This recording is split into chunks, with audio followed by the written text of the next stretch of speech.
Buenas noches, amados hermanos. Dios les bendiga.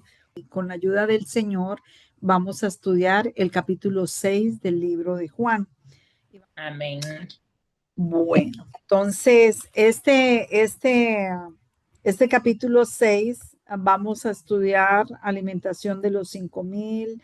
Jesús anda sobre el mar, la gente busca a Jesús, sigue haciendo prodigios y señales y hemos visto cómo el libro de Juan es la manera como el apóstol Juan eh, quiere presentar a la iglesia de Cristo, a a Jesús lo quiere presentar como Dios, el Dios eterno, el Dios omnipotente, el Dios que ha estado desde la fundación del mundo y que Él se ha dado a conocer a la humanidad a través del Señor Jesucristo y cómo en Él tenemos vida eterna, porque es el dador de la vida y vimos cómo obtenemos la salvación en Juan 3:16.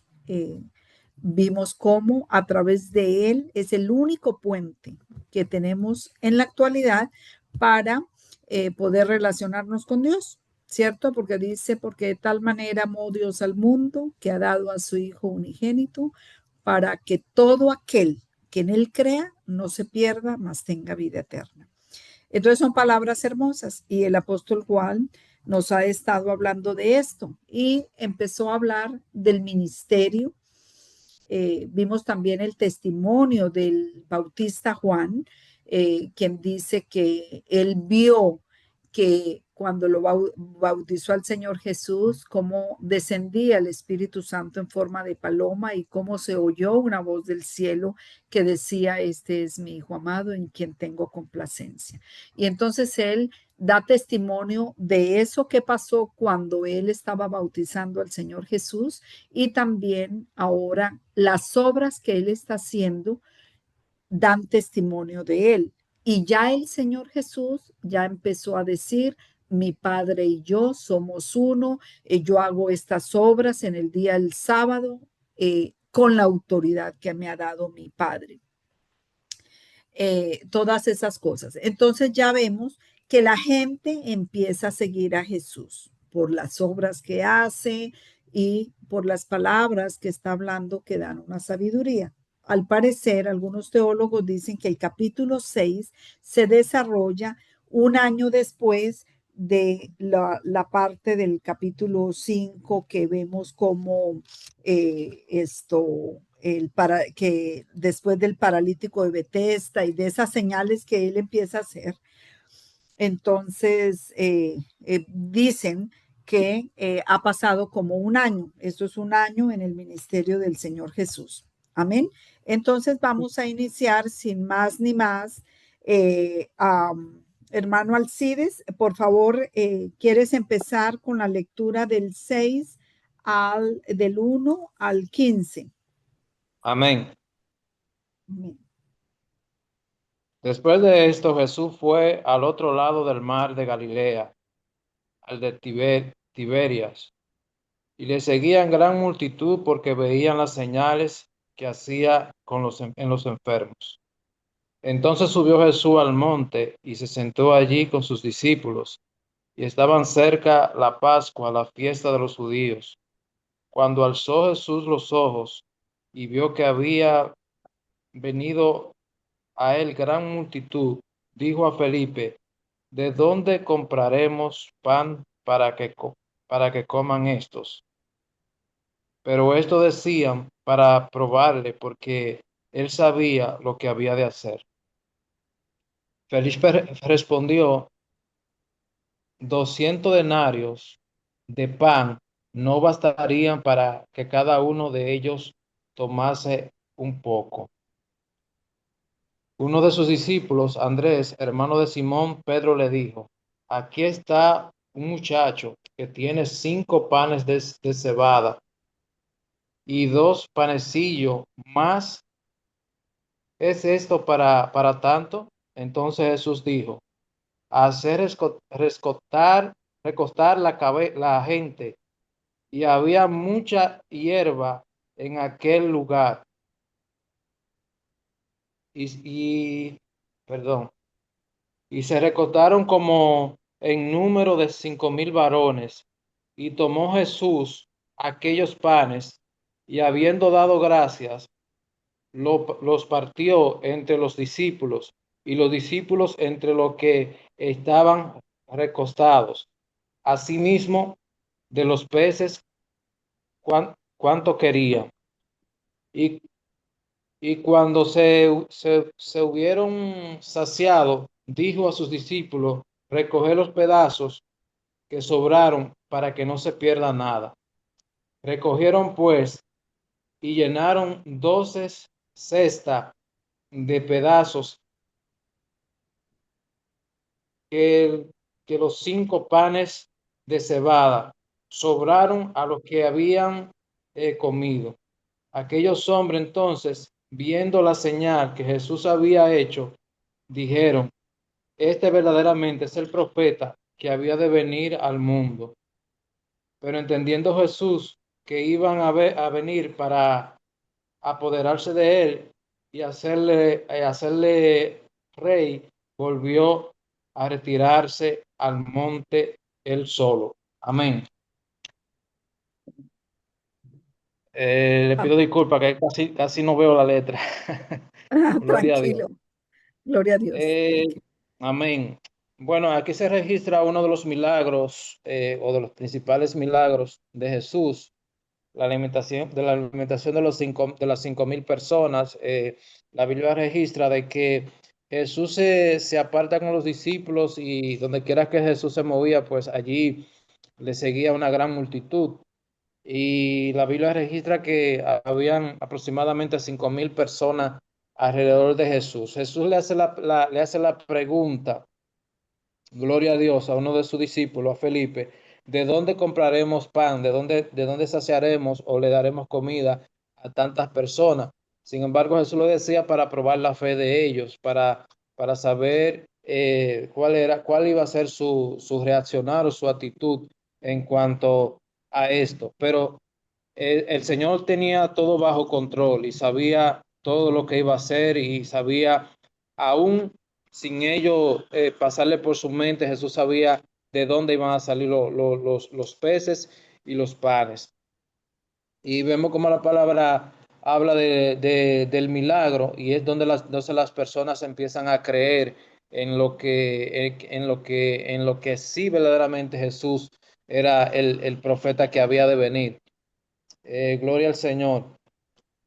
También, gloria a Dios, vemos el milagro fue tan grande que hasta sobró comida. Y dijo Jesús, recojan todo, no deje que nada se desperdicie. O sea, que quiere decir que el milagro fue grandioso porque pudieron comer y pudo sobrar de la comida, del milagro que Jesús había hecho. Entonces, a través de la palabra, de la Biblia, de la historia, vemos que Jesús fue famoso a través de los milagros y se daba a conocer a través de los milagros poderosos. Y es donde las personas, muchos y la gran mayoría de ellos, empezaron a creer en Jesús. Amén. Sí, amén, amén. Al principio de la clase hoy les dije que al parecer algunos de los teólogos piensan que ha pasado un año y ellos se basan en esta frase que dice después de esto, o sea, como al pasar algún tiempo, ¿cierto? Entonces ya se sabe que no es inmediatamente después de los milagros del capítulo 5. Y vemos cómo el Señor Jesús sigue pues haciendo sus milagros. Se está hablando aquí de una región geográfica que es el mar de Galilea, que también se llama o se conoce como el mar de Tiberias o se conoce como el mar de Genezaret. Nosotros en el Nuevo Testamento vamos a ver esas tres palabras para referirse a ese mismo mar, que es un lago, es un mar de agua dulce o como un gran lago. Entonces, hay varias ciudades que vamos a ver en el Nuevo Testamento que están alrededor de esta parte. Entonces, el Señor Jesús está aquí en este lado de Mar de Galilea, donde por este lado lo llaman Mar de Galilea, ¿cierto? Entonces, si nos ubicamos, el Mar de Galilea está arriba, como hacia el norte, por el lado de Galilea. Galilea es la región, está aquí, es pequeñito.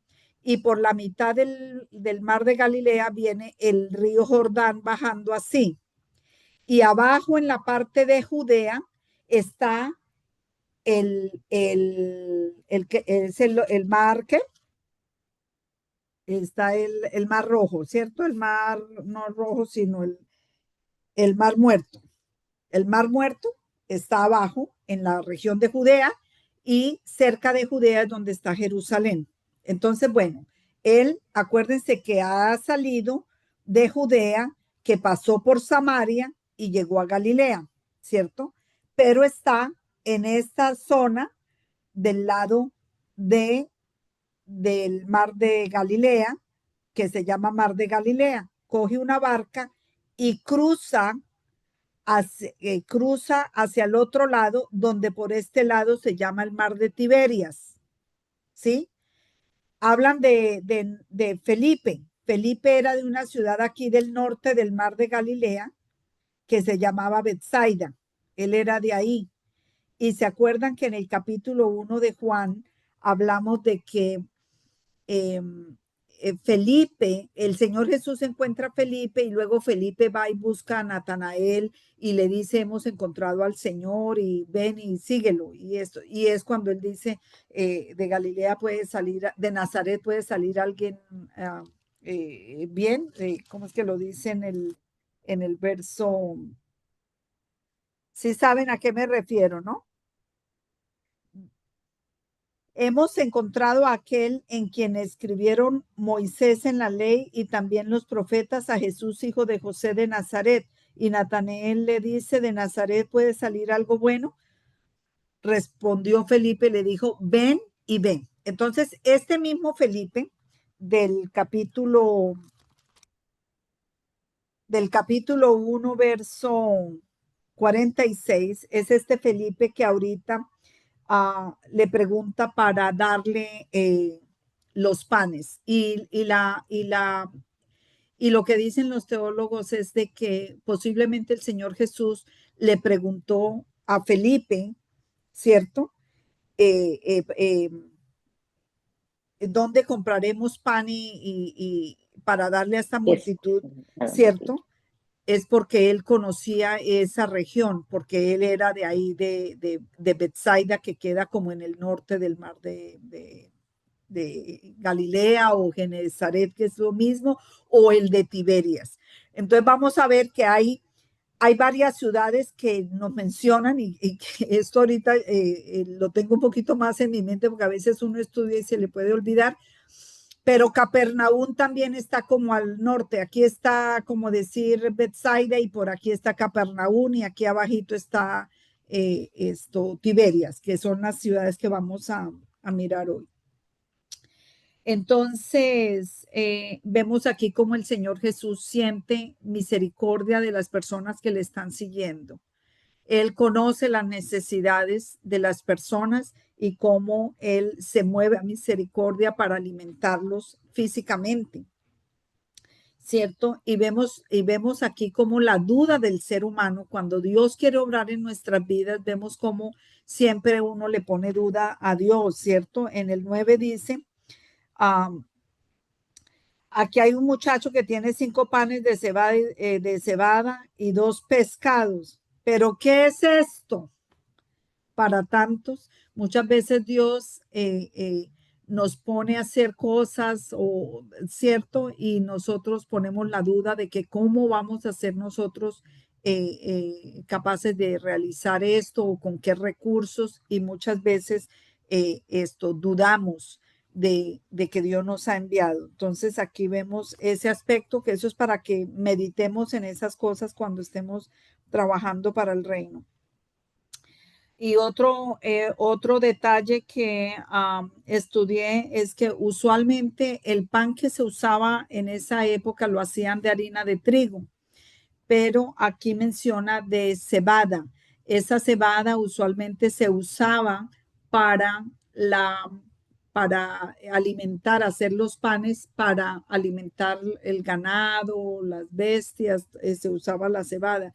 O sea, lo que indica es de que la gente que lo estaba siguiendo a ellos no tenían mucho dinero, empezaron a seguirlo, dejando todo y esto no tenía mucho dinero porque tan así será, es de que Felipe dice, hace como un cálculo de 200 denarios, no son ni siquiera suficientes con lo que ellos pudieran tener o lo que ellos pudieran recolectar para mandar a comprar el pan.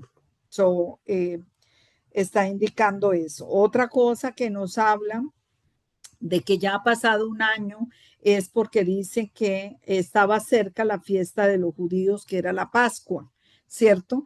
O sea, ya iba a empezar la Pascua de nuevo. Antes, cuando vimos que iban a bajar a Jerusalén, cuando empezó el Señor Jesús, estaban cerca de la Pascua y ya ahorita está diciendo que está otra vez cerca de la Pascua.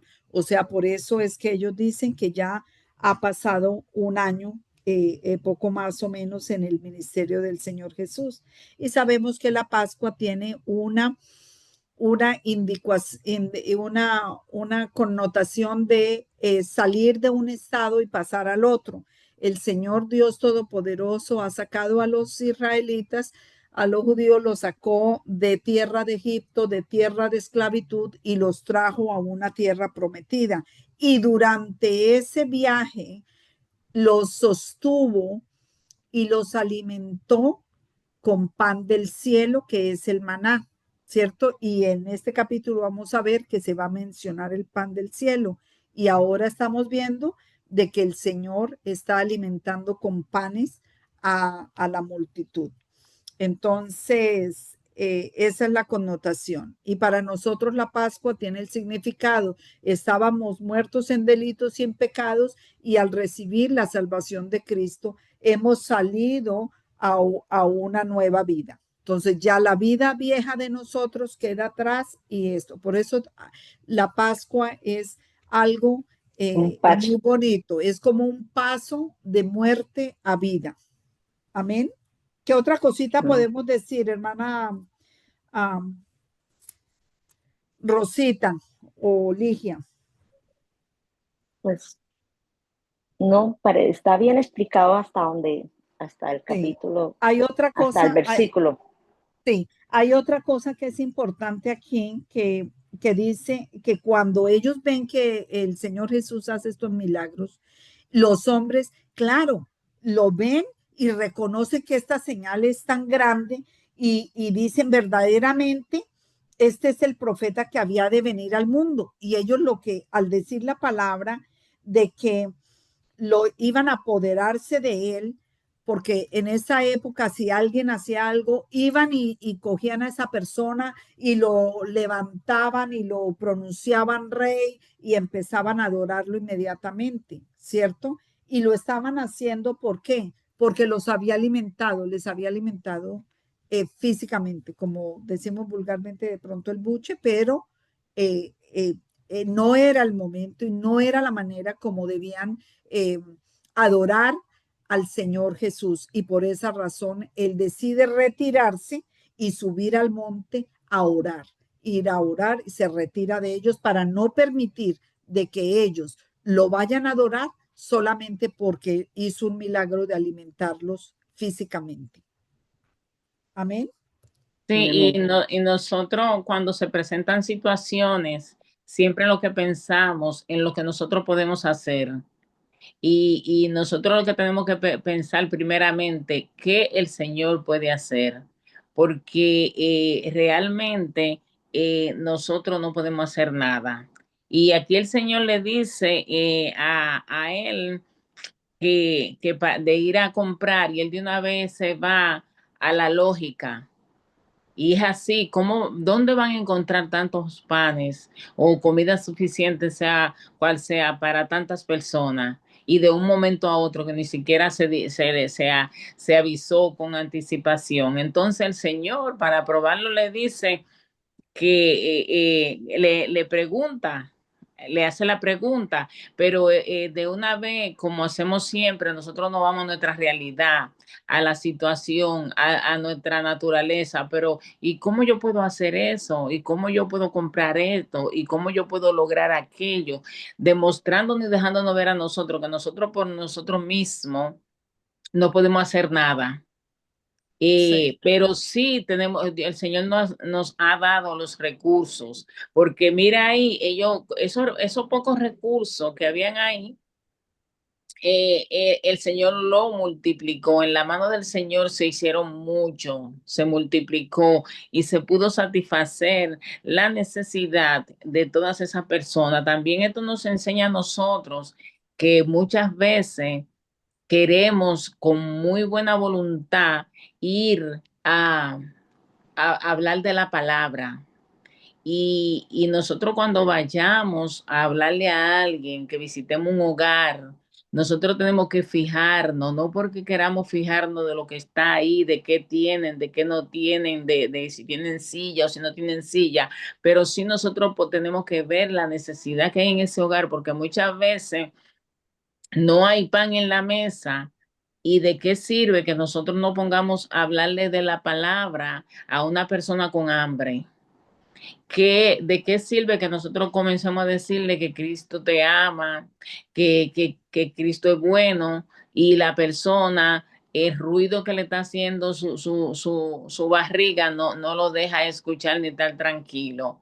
Es mejor nosotros, de lo que tengamos, proveer para esa familia, y si después de eso no le decimos nada, ellos van a saber que estamos haciendo eso por algo, que el Señor le proveyó, que ahí sí ellos van a entender que el Señor es bueno.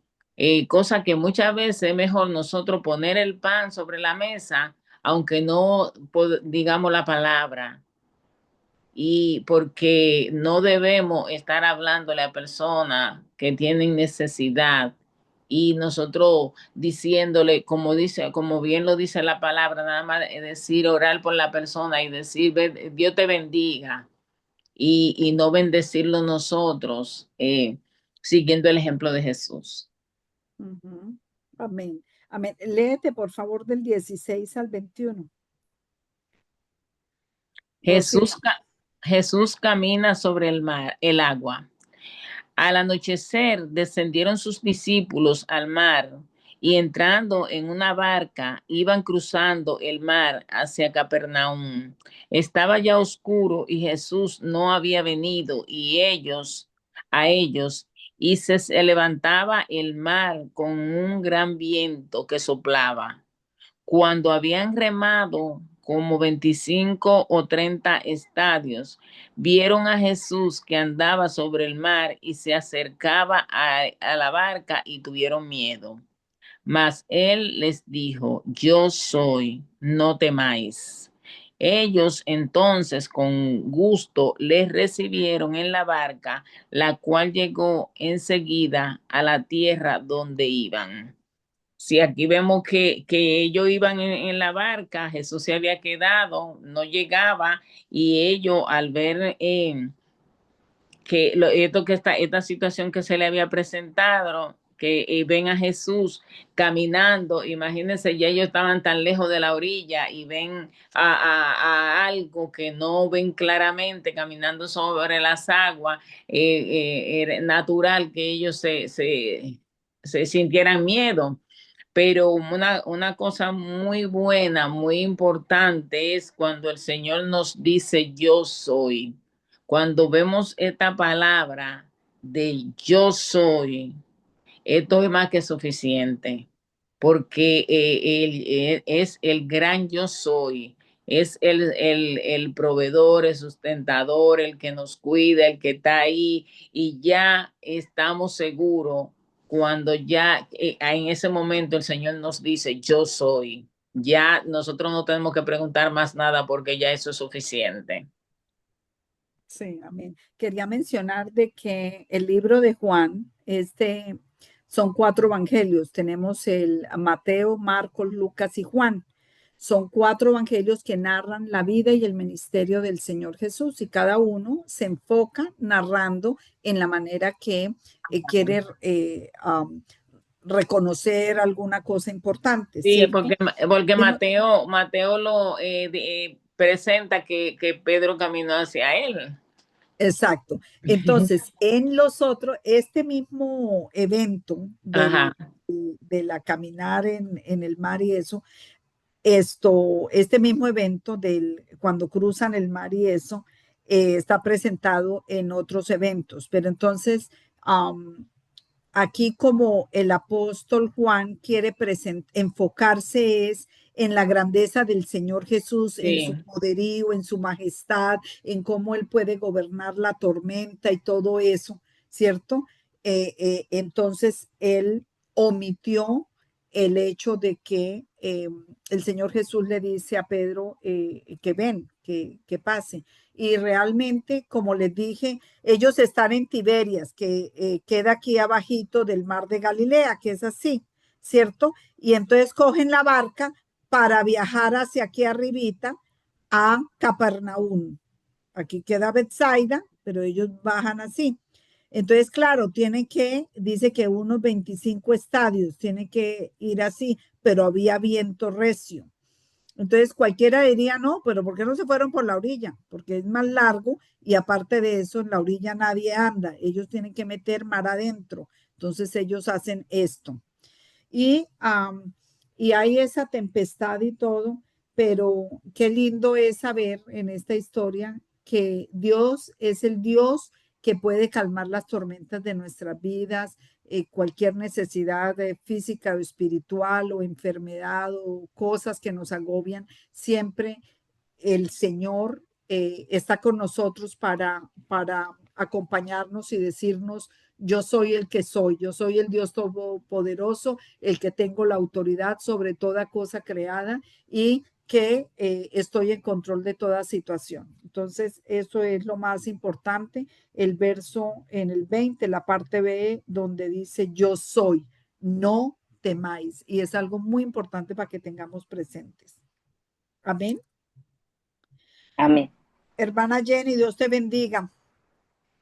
Entonces, hermana Amén. Ligia, Bendiciones para todos. amén, Dios te Amén. bendiga.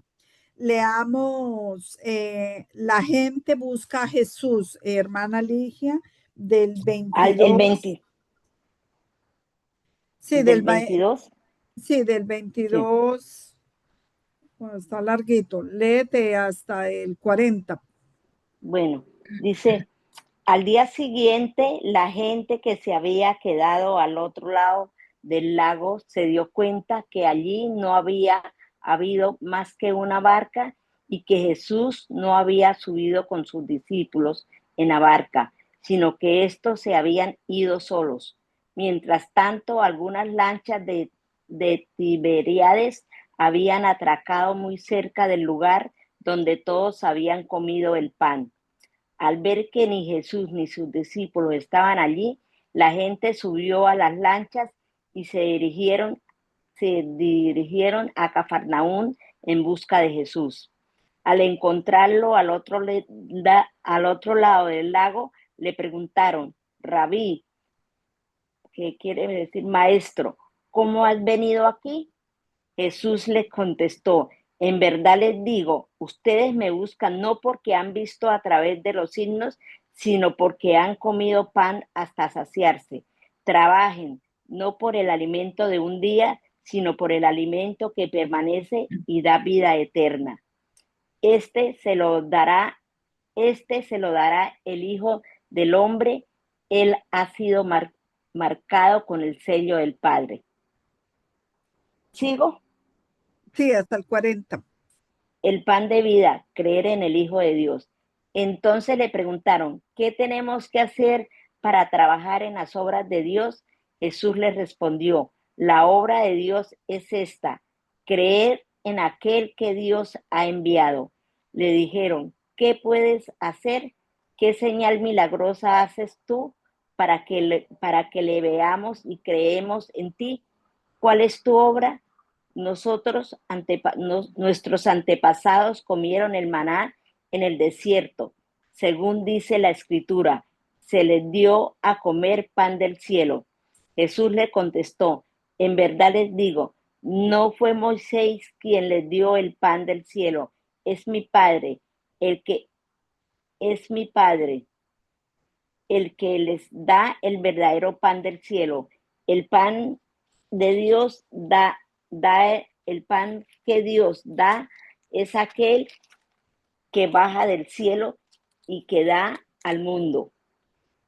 Ellos dijeron, Señor, que da vida al mundo. Ellos dijeron, Señor, danos siempre de ese pan. Jesús les dijo, yo soy el pan de vida. El que viene a mí nunca tendrá hambre y el que cree en mí nunca tendrá sed.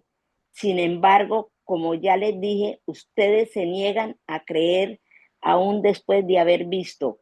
Todo lo que el Padre me ha dado vendrá a mí, y yo no rechazaré al que venga a mí, porque yo he bajado del cielo, no para hacer mi voluntad, sino la voluntad del que me ha enviado. Y la voluntad del que me ha enviado es que yo no pierda nada de lo que él me ha dado, sino que lo resucite en el último día. Sí, esta es la decisión de mi Padre. Toda persona que al contemplar al Hijo cree en él tendrá vida eterna y yo lo resucitaré en el último día. Amén. Amén. Sí, pues ahí lo que yo pues capto es que él les dice que a toda esa cantidad de gente que ellos fueron únicamente por saciarse, por comer, mas no se alimentaron y comieron y nada más. Y él les dice, yo soy el pan de vida, no por lo que, o sea, él les quiere manifestar que no por lo que ellos comieron, sino por lo que ellos puedan ver que él es el enviado del Padre. Uh-huh. Sí, sí. Y fíjate que habíamos visto que el Señor Jesús, cuando multiplicó los panes y los peces, ahí la alimentación de los 5,000, los hombres por esa multiplicación vinieron a adorarle y el Señor se apartó, no permitió que ellos le adoraran por esa razón y se estuvo ahí. Entonces ellos se dan cuenta que Él se queda orando y que Él le dice a los discípulos que se vayan. En otros evangelios dice que Él les manda a los discípulos que se metan en la barca y se vayan para Capernaum, sí. ¿Cierto?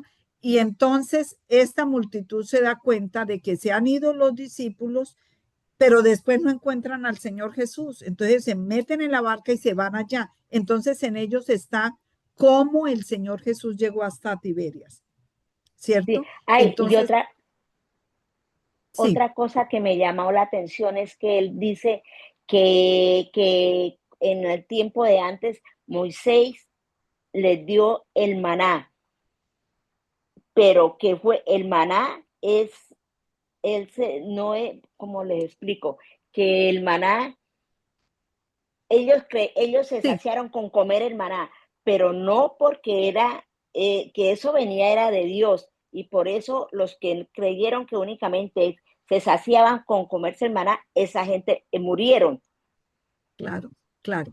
Entonces, fíjate que la gente es sabia, ellos entienden las escrituras y el Señor les dice, ustedes vienen a mí a buscarme es por la comida, pero no se fijan en lo que el Dios les ha enviado, que es la vida eterna, ¿cierto? Exacto. Ahora, ¿por qué relacionamos el pan de vida? ¿Por qué relacionamos la luz de vida? ¿Por qué relacionamos el agua de vida que le da la mujer samaritana? Y más adelante el Señor Jesucristo dice que Él es el cuerpo y que su sangre y que nosotros en Él tendremos vida si nos relacionamos con su sangre y con su carne, ¿cierto? Son cosas de que para dar vida a un ser humano necesita una comida, un alimento, ¿cierto? Entonces él le dice, no sacien la parte de afuera externa,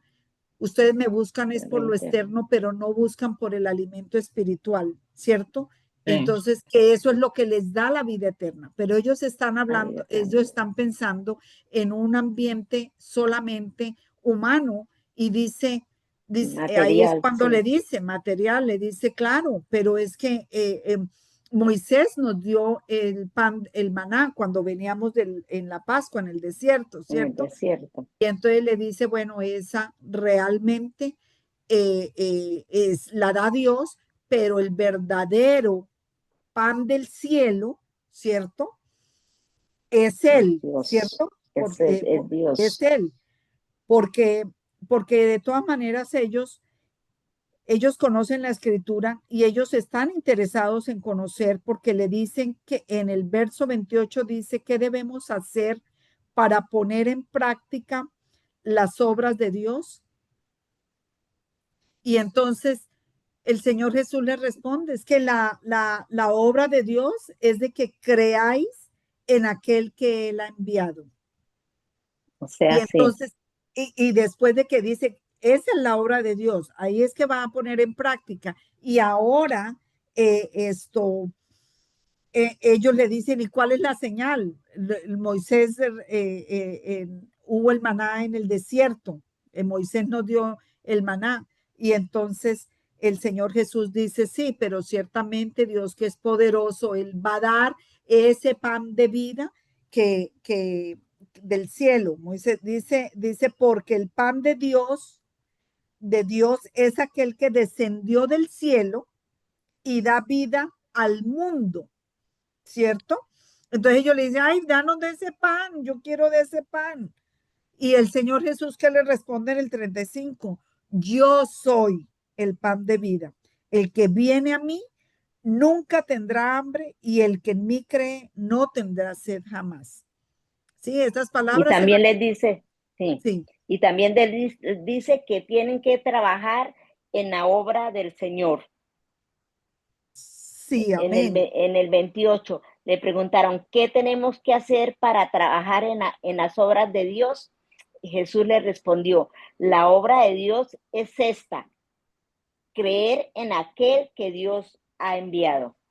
Sí, que crean en Él, porque básicamente lo están viendo. Están viendo la maravilla que Dios lo ha enviado, lo quieren adorar, pero es porque les alimentó el buche, porque les hizo la multiplicación del pan, pero no por en sí que le estén reconociendo que Él es el dador de la vida, que Él es la luz de los hombres, que Él es el agua de vida, y en este momento está diciendo yo soy el pan de vida, ¿cierto?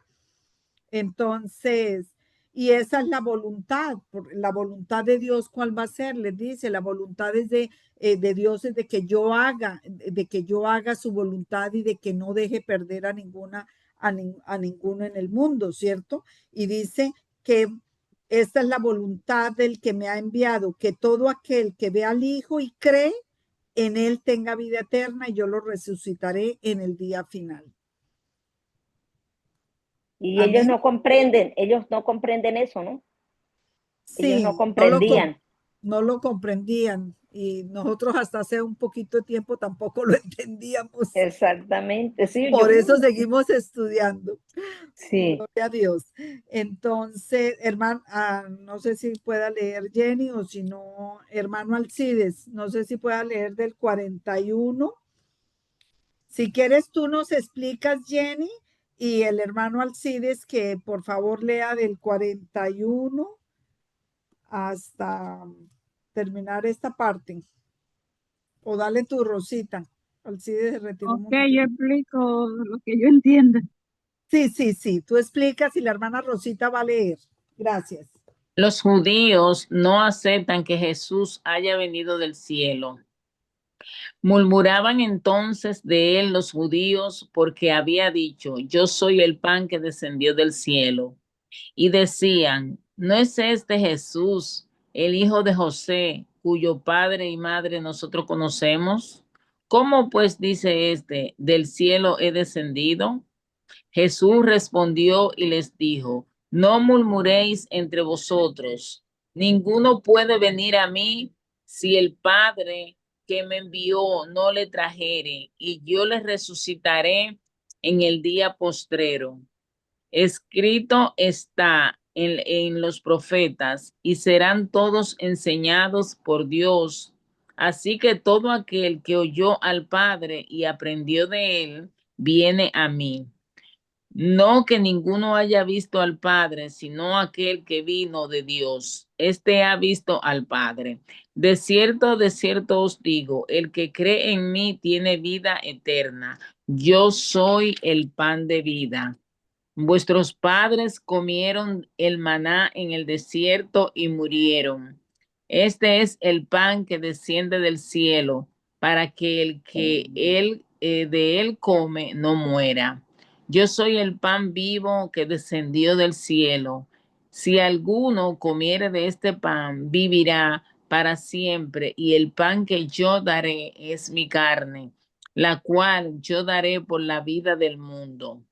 Entonces los judíos contendían entre sí, diciendo, ¿cómo puede éste darnos a comer su carne? Jesús les dijo, de cierto os digo, si no comeréis la carne del Hijo del Hombre y bebéis su sangre, no tenéis vida en vosotros. El que come mi carne y bebe mi sangre tiene vida eterna, y yo les resucitaré en el día postrero, porque mi carne es verdadera comida y mi sangre es verdadera bebida. El que come mi carne y bebe mi sangre, en mí permanece y yo en él. Como me envió el Padre viviente y yo vivo por el Padre, asimismo el que me come, él también vivirá por mí. Este es el pan que descendió del cielo, no como vuestros padres comieron el maná y murieron. El que come de este pan vivirá eternamente. Estas cosas dijo en la sinagoga, enseñando en Capernaum. Hermana Jenny, ¿qué entendiste? Yo entendí que Jesús es el pan de vida y que si Amén. nosotros comemos de ese pan, podemos tener la vida eterna. Y eso está refiriendo que nosotros tenemos que leer, escudriñar las escrituras, que tenemos que comernos las escrituras, que tenemos que si permanecemos en esa palabra, entonces sí, nos vamos a comer ese maná, que es la palabra de Dios, y que Jesús es el pan de vida. Entonces, hasta ahí.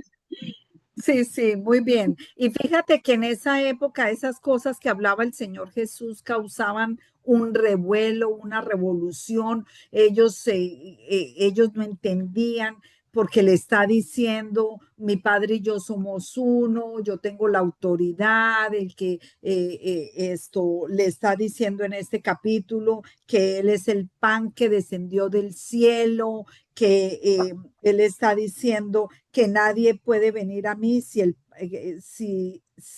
el Padre que me envió no le atrae, y que yo le resucitaré en el día final. Todas esas cosas están causando un revuelo, una murmuración. Y luego, para terminar, el Señor dice que ese pan del cielo es la carne de Él, y que para que la persona tenga vida tiene que consumir su carne y beber su sangre. Entonces esas cosas que nunca se habían dicho antes causan un revuelo total dentro de todos los judíos, que ellos no entendían esas cosas.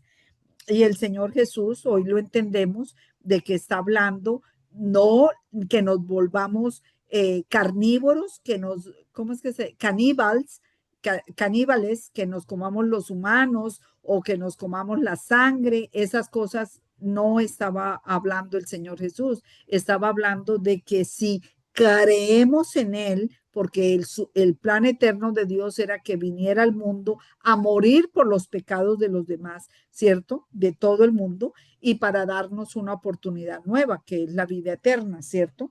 Y entonces él está diciendo que él se va a sacrificar, o sea que nosotros debemos comer, debemos creer en que él haciendo ese sacrificio nos va a perdonar a nuestros pecados y tendremos acceso a Dios nuestro Padre.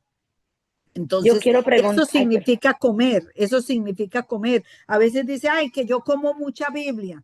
O sea, quiere decir leer, no que me la como así, sino que yo la leo, la proceso, medito, ¿sí? Entonces, eso quiere decir, es como un lenguaje figurado, no es un lenguaje literal, ¿cierto? Y el Señor Jesús está diciendo a eso y dice que tiene la vida eterna y que no tendrá muerte, porque los padres comieron el pan físico, que era el maná para alimentar el cuerpo físico, pero que habían muerto, pero que de este pan que es especial, que es el mismo, el que lo comiera iba a tener una vida eterna y pasaría de muerte a vida, ¿cierto? Amén. Dime. que yo por ejemplo, pues en la iglesia, en la última cena, cuando el Señor consagró el pan y el vino, que el pan se refería al cuerpo de él y el vino se refería a la sangre. Y él decía, el que coma mi cuerpo y beba mi sangre, tiene vida eterna. Yo no sé, pues nosotros en la iglesia, como ustedes saben que yo soy de la iglesia católica, yo en la Santa Eucaristía, que en la comunión, que comulgamos y que bebemos también el vino. No sé Sí, si tendrá sí. relación. No, sí, no, sí, claro. El objetivo de eso es de que nos acordemos del sacrificio de Cristo, ¿sí? Entonces, eso tiene un objetivo muy bonito, que es recordarnos. Y el Señor Jesús, cuando instituyó la cena del Señor, Él lo dijo que fuera un acto conmemorativo, no de que nosotros pensemos que al estarnos comiendo la oblea, nos estemos comiendo el cuerpo de Cristo. Lo que quiere decir es de que cada vez que yo me como esa parte, estoy creyendo, me estoy eh, asimilando a la obra de Cristo en la cruz, me estoy relacionando con su vida, con su muerte, con su resurrección, con sus promesas. También me estoy relacionando con sus consejos que dice que debemos amar al mundo, ¿cierto? Entonces, por eso es que dice, cuando uno va a tomar la cena del Señor, no la tome indignamente, porque si uno tiene una pelea con alguien y su corazón está contencioso, no venga y se asimile al Señor cuando el Señor tenía un corazón puro. Entonces, está bonito que hagamos eso, pero lo que debemos entender es que eso es representativo, es simbólico, no un acto de que a veces uno crea de que eso es el cuerpo de Cristo, porque en el caso mío, no sé en el caso tuyo, cuando yo asistía a los servicios de los domingos en la católica, yo pensaba que era el cuerpo de Cristo, que eso era sagrado y esto, pero no lo veía como un acto simbólico y que era una posición de mi corazón en reconocer lo que él había hecho. Entonces, por enfocarme en el cuerpo, me estaba perdiendo de el hecho, del acto de amor que él había hecho por la humanidad. Entonces yo no ponía atención en eso, no le daba gracias al acto de amor de haber muerto en la cruz. Entonces eso es comer. Comer de la sangre y del cuerpo de Cristo significa de que nosotros reconocemos de que yo era un pecador, que no tenía la posibilidad de estar salva, y que Dios por amor me amó siendo pecadora, y dio su vida por mí, derramó su sangre y todo para darme una oportunidad, y que me ha dado el Espíritu Santo para decirme, no estás sola, tú puedes caminar en obediencia conmigo, ¿cierto? Entonces, eso es lo más lindo, que es comer. Ahí yo estoy comiendo, ahí estoy comiendo del verdadero pan o cuerpo y sangre de Cristo. Eso es comer, que creer fundamentalmente en el corazón. ¿Sí? Sí, ok. Amén. Hermana, Escúchame, sí, Elizabeth. dale, dale. Agregando ahí mismo, la Sí, Iglesia Católica, y me disculpan por mencionar el nombre, sí, tranquilo. ellos hacen el ritual como si estuvieran, como si fuera el cuerpo de Cristo que ellos estuvieran comiendo. Y el vino, ellos lo hacen como si fuera la sangre de Cristo. Por eso ellos en lo que es la tradición de Semana Santa, ellos no comen carne porque ellos piensan que están comiendo la parte del cuerpo de Cristo. O sea, es algo que ellos tienen como ese ritual. Sin embargo, como tú dices, nosotros hacemos una representación en cuanto a lo que es el sacrificio que Cristo hizo por nosotros en la cruz. O sea, cuando nosotros tomamos el pan y el vino, estamos recordando ese sacrificio que Cristo lo hizo por nosotros, por amor. Y entonces ahí entramos nosotros en esa reflexión de que cómo Cristo se entregó por nosotros en la cruz del Calvario. Sin embargo, como tú dices, ya ellos lo hacen de una manera, un ritual, de una manera ya que no tienen el sentido común de básicamente de lo que ellos están realmente haciendo o simbolizando. Sí, sí. Y por ejemplo, para ti, Ligia, y nosotras que tenemos familia, que casi todas son católicas, ¿cierto? A veces a mí me han invitado a los servicios y yo voy, ¿cierto? Porque la palabra de Dios uno la puede escuchar y todo eso y tengo libertad, ¿cierto? Y cuando es la representación de esto, yo tomo, paso, pero yo lo hago pensando como Dios quiere que nosotros comamos ese pan y o sea, lo importante es de que nosotros sepamos por qué hacemos las cosas y qué significan las cosas, ¿cierto? Porque, Exacto. porque realmente uno no puede llegar y parar y decirle a toda la familia, me peleo contigo por esto y esto y esto. Es poco a poco, de la misma manera como el Señor me atrapó a mí con sus cuerdas de amor y nadie me dijo, venga, se cambia de esa religión. Uno le presenta la palabra y la palabra misma esclarece su mente y el corazón porque el Espíritu Santo te está buscando, ¿cierto? El Espíritu Santo redarguye en tu corazón y poco a poco tú vas mirando de otra manera. Entonces, cada vez, si tú tienes la oportunidad, hazlo pensando en que es un acto representativo, pero tómate esa oportunidad para darle gracias a Dios por el sacrificio de Cristo en la cruz. Amén. Ok, Amén. amén.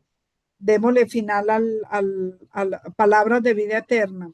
Es de, fíjate que ya están en Capernaum y esas cosas él las sigue enseñando el Señor Jesús en la sinagoga, ya no solamente a la multitud, sino ya en el templo, él va a la sinagoga que se llama, que es el tipo de templo de los judíos, Judíos. ahí él está enseñando también estas cosas. Y bueno, claro, causa conmoción. Amén. Porque Amén. estas palabras son fuertes, que Él es la carne y que tienen que comer de su carne y de su sangre. Entonces, imagínate, esas son cosas fuertes para esa época. Amén. Amén. Leamos palabras de vida eterna, hermano Alcides, hasta que se acabe el capítulo del 59. Amén. Estas cosas dijo en la sinagoga, enseñando en Capernaum. Al oírlas, muchos de sus discípulos dijeron, dura es estas palabras, ¿quién la puede oír? Sabiendo Jesús en sí mismo que sus discípulos murmuraban de esto, les dijo, ¿esto os ofende?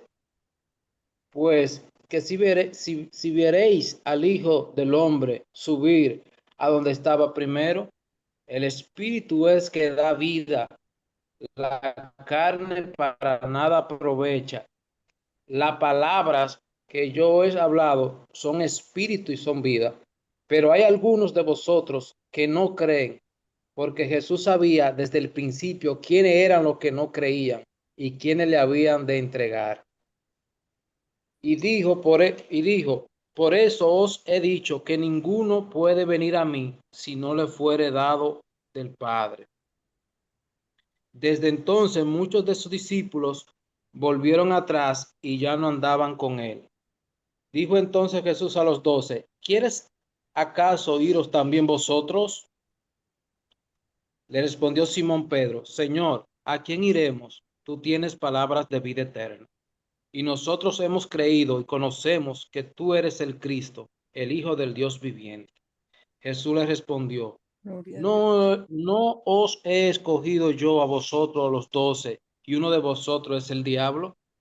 Hablaba de Jesús, de Judas, el Iscariote, hijo de Simón, porque este era el que le iba a entregar y era uno de los 12. Amén. Amén. Gloria a Dios. Bueno, había la situación que había, o sea, yo estaba analizando desde que iniciamos el capítulo.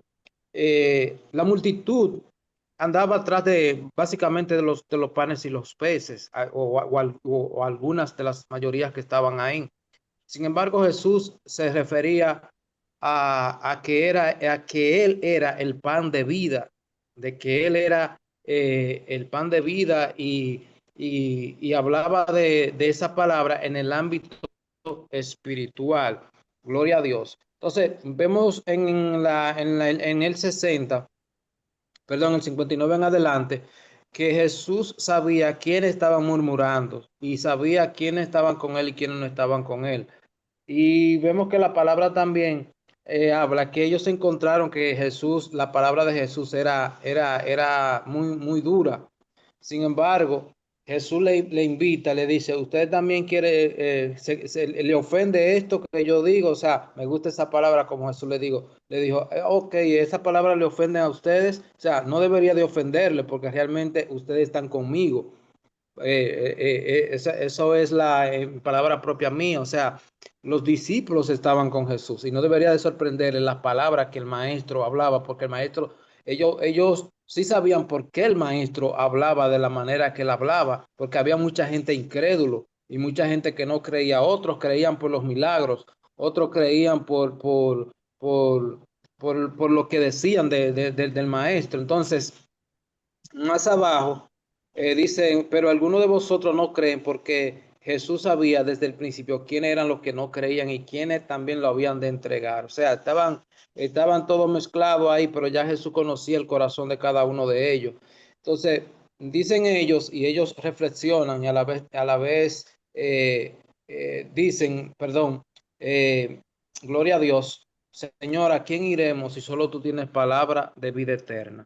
O sea, aunque las palabras eran duras para ellos, pero también a la vez ellos reconocían que sin Jesús no eran nadie y que aunque las palabras eran duras, solamente esas palabras traían refrigerio a la vez y también traían vida eterna.